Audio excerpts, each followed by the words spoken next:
मैं अभी भी जिंदा ही हूँ। ये 25वां दिन है मेरे अनशन का। लगभग मेरा 11 किलो वजन कम हुआ है। पुलिस के गुंडे यहाँ आए, सोनम सर को घसीट कर गाली गलौज करके लेकर गए। सोनम जी को पुलिस वाले ने गाली भी दिया, चल तेरा बहुत हो गया, चल उठ के अभी तेरा हम लोग हुकूमत सही करेंगे। ये देखिए भागा जा रहा है संसद भवन से। मोदी डर क्यों रहे हैं? सामने क्यों नहीं आ रहे हैं?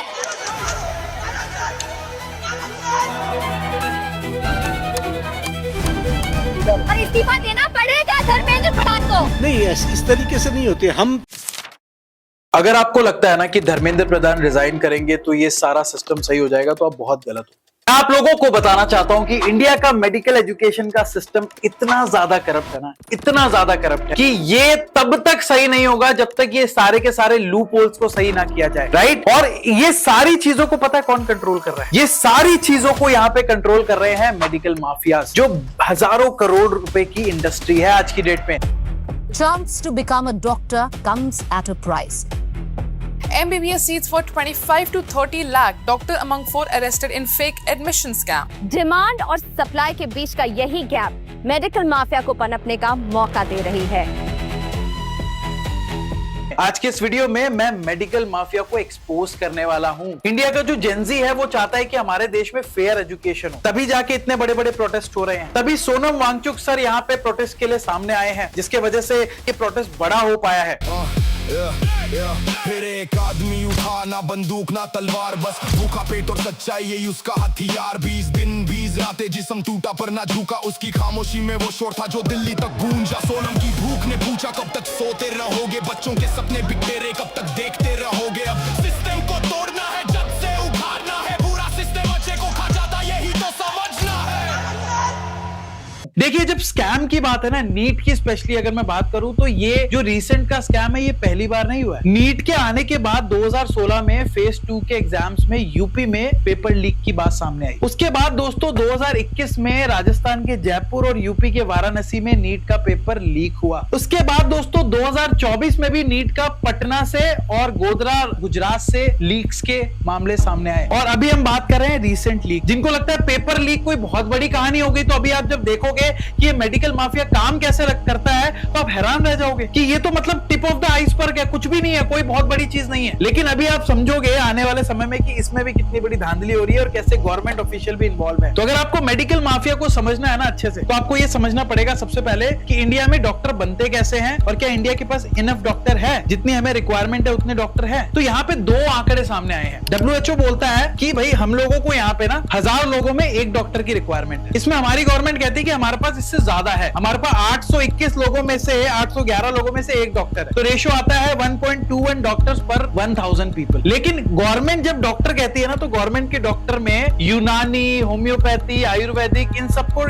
यहाँ पे डॉक्टर एज ए ट्रीट किया जाता है। ये भी डॉक्टर्स होते हैं, लेकिन मैं यहाँ पे बात कर रहा हूँ हार्डकोर मेडिकल प्रोफेशनल, जो सर्जन्स होते हैं, जो ऑपरेशंस करते हैं, जो ब्रेन डैमेज का इलाज करते हैं, जो कैंसर का इलाज करते हैं, जो एलोपैथी डॉक्टर्स है। मैं उनकी अगर बात करूं, जो WHO भी रेफर करता है, तो यहाँ पे हमारे देश में एलोपैथी डॉक्टर्स की जो संख्या है वो है 0.6 से 0.7 पर 1000 पीपल। तो शॉर्टेज तो है दोस्तों डॉक्टर्स। तो अब आप कह सकते हैं कि शॉर्टेज है तो ज्यादा मेडिकल कॉलेजेस बना दो, ज्यादा लोगों को डॉक्टर्स बनाओ, यही तो एक लॉजिकल सोल्यूशन है। देखिए, चीजें जितनी आसान दिखती है उतनी आसान है नहीं। मैं आप लोगों को बताना चाहूंगा, आपको एक डेटा दिखाता हूं। आप ये डेटा देखो पहले। ये उन लोगों का डेटा है कि कितने लोगों ने नीट एग्जाम में रजिस्टर्ड किया, कितने लोगों ने नीट का स्कोर क्वालिफाई किया और कितने लोगों को MBBS के लिए यहाँ पे सीट्स मिली। तो मैं 2025 का रिसेंट का डेटा दिखाता हूँ आप लोगों को। आप देख सकते हैं 2025 में करीबन 22.76 लाख स्टूडेंट्स ने अप्लाई किया नीट के एग्जाम के लिए। उसमें से 12.37 लाख स्टूडेंट्स ने क्वालिफाई किया नीट का स्कोर, ठीक है। एंड कितने स्टूडेंट्स को मेडिकल MBBS की डिग्री के लिए अपॉर्चुनिटी मिली करने के लिए? सिर्फ 1.19 लाख स्टूडेंट्स को। मतलब आप ये मान के चलो 11 लाख से ज्यादा स्टूडेंट्स को यहाँ पे सीट्स ही नहीं मिली। वो नीट क्वालिफाइड स्टूडेंट्स जो डॉक्टर बन सकते थे,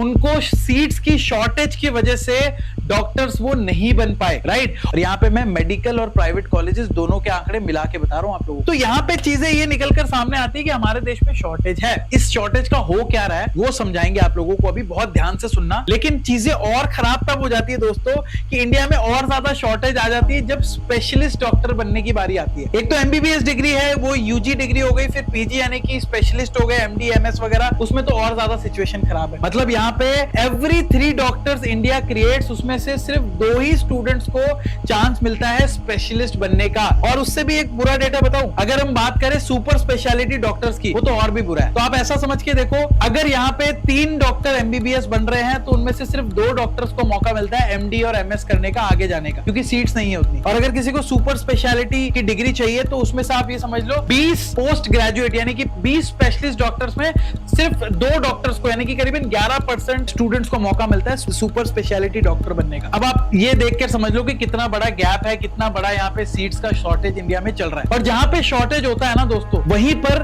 करप्शन पैदा होता है, वहीं पर चीजें खराब होती है। और इस पूरे के पूरे करप्ट सिस्टम को कौन यहाँ पे हैंडल कर रहा है? Medical mafias. ये मेडिकल माफियाज कौन है? मैंने बताया ना, colleges, agent, students, even government officials भी इन्वॉल्व है। मैं भी आप लोगों को डेटा दिखाऊंगा कि कैसे गवर्नमेंट ऑफिशियल्स भी मिली भगत करके ये सारा काम कर रहे हैं। उसके लिए ना आपको समझना पड़ेगा कि इंडिया में ये पूरा का पूरा सिस्टम काम कैसे करता है, बंदा कैसे डॉक्टर बनता है, ये आपको समझना पड़ेगा। देखो, अगर आपको डॉक्टर बनना है ना तो आपको नीट का एग्जाम क्वालिफाई करना पड़ेगा। नीट का एग्जाम जब आप क्वालिफाई करोगे, आपकी एक मार्क्स आएगी, आपकी रैंक आएगी, उस बेसिस पे आपको मेडिकल कॉलेज मिलते हैं। तो अगर आपके नीट में अच्छे स्कोर आ गए तो आपको यहाँ पर समझ लो कि एक good medical college, government medical college मिल जाएगा, जिसकी फीस 3 से 5 लाख होती है। इंडिया में गवर्नमेंट मेडिकल कॉलेज मिलना ऐसा होता है जैसे लॉटरी लग गई है, क्योंकि फीस बहुत कम होती है, पढ़ाई भी अच्छी हो जाती है और बंदा डॉक्टर बन जाता है। लेकिन सबके अच्छा स्कोर नहीं आता। अब अच्छा स्कोर नहीं आता तो फिर दूसरे वो बंदे कहाँ जाएंगे?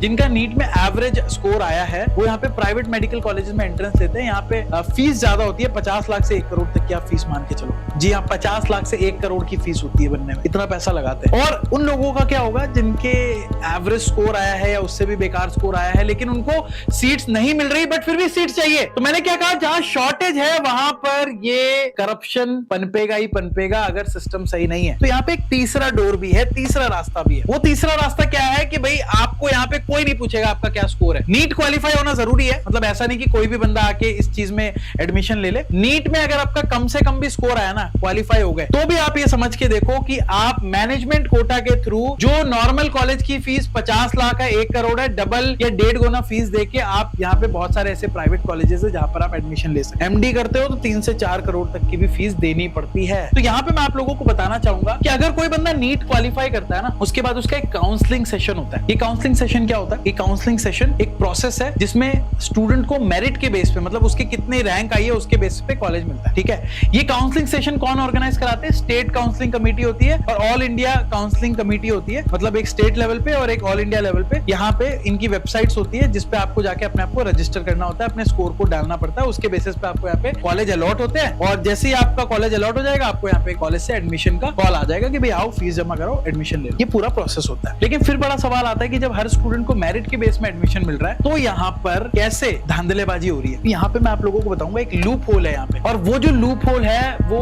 उसका नाम यहाँ पे जो स्कैमर रखते हैं ना, वो है सीट ब्लॉकिंग स्कैम। ये एक बहुत बड़ा लूप होल है जिस वजह से बहुत सारे स्टूडेंट्स जिनको मिलना चाहिए था, जिनका हक था वो सीट, उनको ना मिलके उन स्टूडेंट्स को मिल जाती है जो पैसा दे देते हैं। अब ये जो सीट ब्लॉकिंग स्कैम है, ये टॉपर्स के द्वारा परफॉर्म किया जाता है, मतलब टॉपर्स ही मिले हुए होते हैं। होता क्या है दोस्तों कि यहाँ पे मैं आप लोगों को बता दूं, जैसा मैंने आपको बताया कि नीट का स्कोर आने के बाद आपका यहाँ पे काउंसलिंग सेशन शुरू हो जाते हैं, राइट। अब काउंसलिंग सेशन में क्या होता है कि जैसे मान लीजिए आपकी 2000 की रैंक आई है, ठीक है। अब आपकी 2000 की रैंक आई है तो आपको काउंसलिंग सेशन में एक कॉलेज की सीट मिल गई। कॉलेज का नाम मान के चलो एक्स है, एक्स कॉलेज की सीट आपको मिल गई। आपकी रैंक कितनी आई थी? 2000, ठीक है। तो ये जो एक्स कॉलेज की सीट है वो आपके नाम पे ब्लॉक कर दी गई है, ठीक है। ये आपके नाम पे ब्लॉक कर दी गई है, इस पे किसी और स्टूडेंट को एडमिशन कॉलेज नहीं दे सकती, बिकॉज आपने ये सीट सिक्योर की है। अगर आप मान के चलो कि जब एडमिशन का टाइम आया, आपने यहाँ पे मना कर दिया जी मेरे को एडमिशन नहीं लेना आपके कॉलेज में, तो ये जो एक्स कॉलेज की सीट है वो तो वेकेंट हो जाएगी ना, खाली हो जाएगी, और ये खाली सीट वापस कॉलेज के पास चली जाएगी, तो कॉलेज के पास एक सीट खाली हो गई। अब कोई भी कॉलेज अपनी सीट खाली नहीं छोड़ना चाहता, बिकॉज वो उनका नुकसान है, क्योंकि हर कॉलेज में हर सीट की वैल्यू है। मैंने आपको बताया फीसेस 50 लाख 1 करोड़ तक भी होते हैं जेन्युइन तरीके से, यहाँ पे कोई धांधलेबाजी नहीं हो रही। लेकिन यहाँ पे क्या होता है दोस्तों कि जब यहाँ पर आप समझ के देखो, जब यहाँ पे टॉपर यहाँ पे सीट ब्लॉक करता है ना, कोई भी सीट टॉपर ने ब्लॉक करी, उसके बाद लास्ट में वो कट लेता है, कहता है जी मेरे को नहीं चाहिए वो, और जब वो कहता है कि मेरे को नहीं चाहिए, उसके लिए यहाँ पे एजेंट उसको पैसे देता है। यहाँ पे ये जो एजेंट स्कैम करने वाले होते हैं ना, ये टॉपर्स को पकड़ते हैं। टॉपर्स को इन्होंने 15-20 लाख या 10 लाख जो भी इनकी डील होती है वो दी, और उसका काम टॉपर का सिर्फ इतना ही होता है कि भाई चल तू सीट ब्लॉक करके रख ले, ताकि लास्ट मोमेंट में मैं अपने बंदे का एडमिशन उस सीट पे करा पाऊं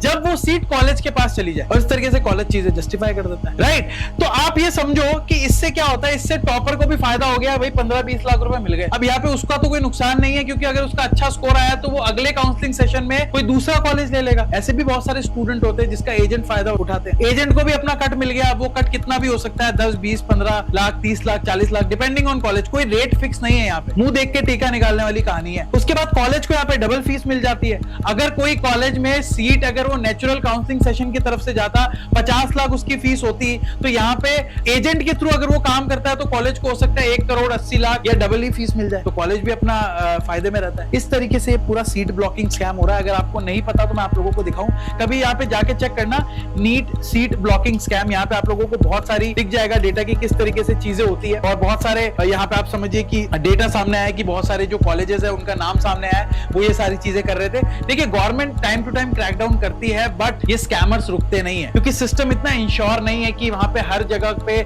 जहां स्कैम हो रहा है वहां पहुंच सके, तो ये उन लूप होल्स का फायदा उठा, राइट। वापस से बड़ा सवाल आता है कि हो क्यों रहा है, जब सबको सब कुछ पता है तो ये चीजें क्यों हो रही है। देखो ये स्कैमर ना रुकने वाले नहीं है। आप यहाँ पे सीट ब्लॉकिंग स्कैम को रोकोगे तो ये दूसरे तरीके की भी स्कैम निकाल लेंगे जो ये कर सकते हैं। लूप होल्स सिस्टम में जब तक रहेगा चीजें होती रहेंगी। एक इन्होंने और लूप होल निकाल के रखा है दोस्तों, मैं आप लोगों को बताना चाहूंगा, उसको मैं नाम देता हूं द कोटा स्कैम। अभी कोटा स्कैम क्या है, ये तो बहुत धड़ल्ले से चल रहा है, मतलब करोड़ों रुपए लूटे जा रहे हैं जो डिजायर्ड कैंडिडेट को सीट्स नहीं मिल रही है। होता क्या है दोस्तों, हर कॉलेज में ना ईडब्ल्यूएस कैटेगरी का कोटा होता है। ईडब्ल्यूएस मतलब इकोनॉमिक वीकर सेक्शंस, इन लोगों की फीस कम होती है। इसके अलावा दोस्तों मैं आप लोगों को बता दूं, एनआरआई कोटा भी होता है। एनआरआई मतलब जो इंडिया के लोग फॉरेन में जाके रहते हैं वो एनआरआई कहलाते हैं, और वो इंडिया के कॉलेज में एडमिशन ले सकते हैं, तो एनआरआई कोटा होता है। एनआरआई स्टूडेंट्स की फीस थोड़ी ज्यादा होती है। अब उसको कंपनसेट करने के लिए, मतलब इन्होंने ईडब्ल्यूएस दिया तो एनआरआई देना पड़ेगा, वो सीट का जो डिफरेंस है। तो यहाँ पे ये जो स्कैमर क्या कर रहे हैं दोस्तों, मैं आप लोगों को बता दूं, इन्होंने एनआरआई कोटे को भी खरीद रखा है, ईडब्ल्यूएस को भी खरीद रखा है। अगर आप कहते हैं जी मेरे पास पैसा है,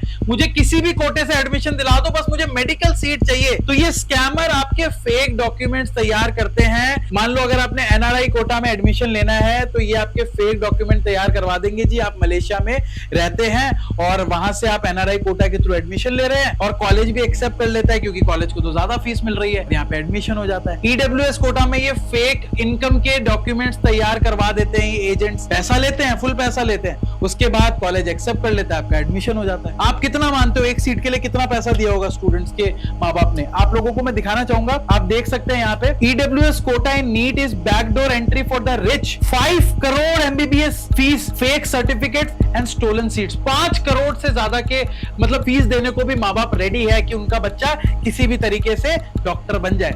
फिर वो खबरें आती है ना कि डॉक्टर पेट में रुमाल भूल गया, ऐसे जब डॉक्टर बनेंगे तो रुमाल ही भूलेगा doctor. You getting my point? तो यहाँ पे आप ये समझिए कोई पहली बार चीज नहीं है। आप देखिए fake papers, forge families, ED bust massive 18,000 seat NRI quota scam in medical admission. ये 2025 की न्यूज है। फेक पेपर्स, फॉर्ज फैमिलीज, सब कुछ, मतलब परिवार तक नकली बना लेते हैं। वो आपने मूवी देखी है इंग्लिश मीडियम, कैसे वो अपनी बेटी के एडमिशन के लिए इरफान खान वो झोपड़ी में रहने लग जाता है कि मेरे को तो किसी भी तरीके से अपनी बेटी का एडमिशन उस फलाना स्कूल में करवाना है। ये यहाँ पर भी हो रहा है। You getting my point? अभी आपको अगर ये स्कैम बड़ा लग रहा है तो जब मैं अगला स्कैम बताऊंगा ना जो मेडिकल में ही हो रहा है तो आपके दांतों तले उंगली चबा लोगे। आप कहोगे कि जी सच्चा कौन है यार, मतलब इतने तरीके के स्कैम आते हैं। तो यहाँ पे लोगों के दिमाग में आता है ना कि कोई देखने वाला नहीं है क्या, सारे स्कैम करे जा रहे हैं, हर जगह चीजें हो रही है। मैं अगर आपको कहूं कि जो देखने वाला है, जो रखवाला है, अगर वही स्कैम कर दे तो, क्योंकि इंडिया तो एक जुगाड़ कंट्री है, तो यहाँ पे सामने आता है the inspector scam. Inspector scam क्या है ये सोच के तो जब मैंने रिसर्च कर रहा था, जब मुझे पता लगा तो मैं बहुत हैरान रह गया। आप लोगों को मैं बताना चाहूंगा कि हर इंडिया में जितने भी मेडिकल कॉलेजेस है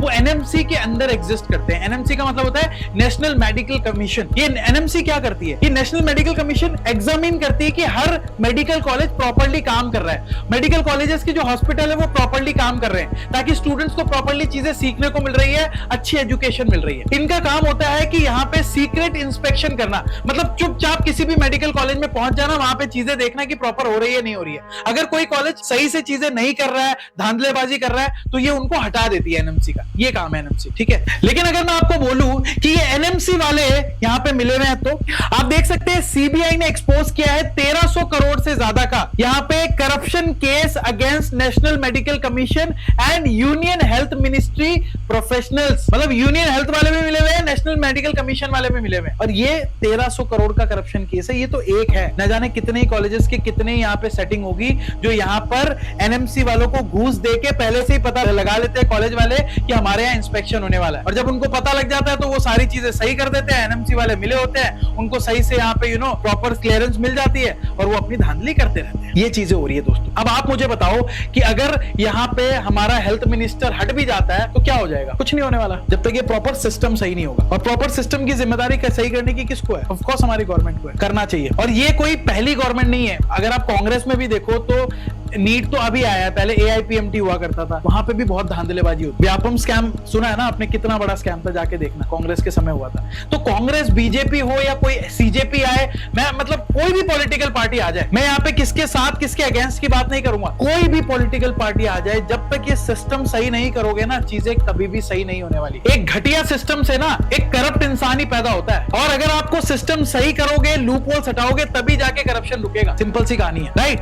तो ऐसे में दोस्तों मैं आप लोगों को बताना चाहूंगा कि यहाँ पे जल्द से जल्द सिस्टम्स में रिफॉर्म होना चाहिए। अच्छा है इस तरीके के जब यहाँ पे प्रोटेस्ट होते हैं तो यहाँ पे डेमोक्रेसी को सही होने का मौका मिलता है। कोई किसी की भी गवर्नमेंट हो, चाहे बीजेपी की हो, आगे हो सकता है सीजेपी आ जाए। देखो ये पॉलिटिकल पार्टी, मैंने एक चीज देख ली है, बड़े बड़े वादे करके आ जाती है, लेकिन जब सिस्टम सही करने की बारी आती है कोई कुछ नहीं करता। तो यहाँ पे इसी वजह से इंडिया पीछे है, जो मुझे लगता है। मैं किसी पॉलिटिकल पार्टी को सपोर्ट नहीं करता, बिकॉज मेरा विश्वास ही नहीं है पॉलिटिकल पार्टी से। मैं टू बी वेरी ऑनेस्ट बोलता हूँ, मुझे लगता है कि हर पॉलिटिकल पार्टी सिस्टम में आती है, जब बहुत सारे पैसे दिखते हैं सारे पलटी खा जाते हैं। लेकिन चीजें मुझे लगता है कि जब बड़े लेवल पे प्रोटेस्ट होते हैं, आवाज उठती है ना, तो ये जो सरकार में बैठे हुए लोग हैं ना, इनको भी डर लगता है यार हम कुछ गलत करेंगे अभी आवाज उठ जाएगी। तो इस तरीके से आवाज उठनी बहुत जरूरी है अगर सिस्टम को सही करना है। और अगर मैं बात करूं मेडिकल रिफॉर्म्स में अगर हमें क्या करना चाहिए, तो मुझे लगता है कि हमें एक रेगुलेटरी वॉचडॉग की जरूरत है जो पूरी और निगरानी रखे। एनएमसी के ऊपर भी एक लोकपाल जैसा कह लो, कि एनएमसी के ऊपर भी एक बंदा हो जो सारी चीजें देख रहा हो, कुछ रेगुलेटरी बॉडीज हो।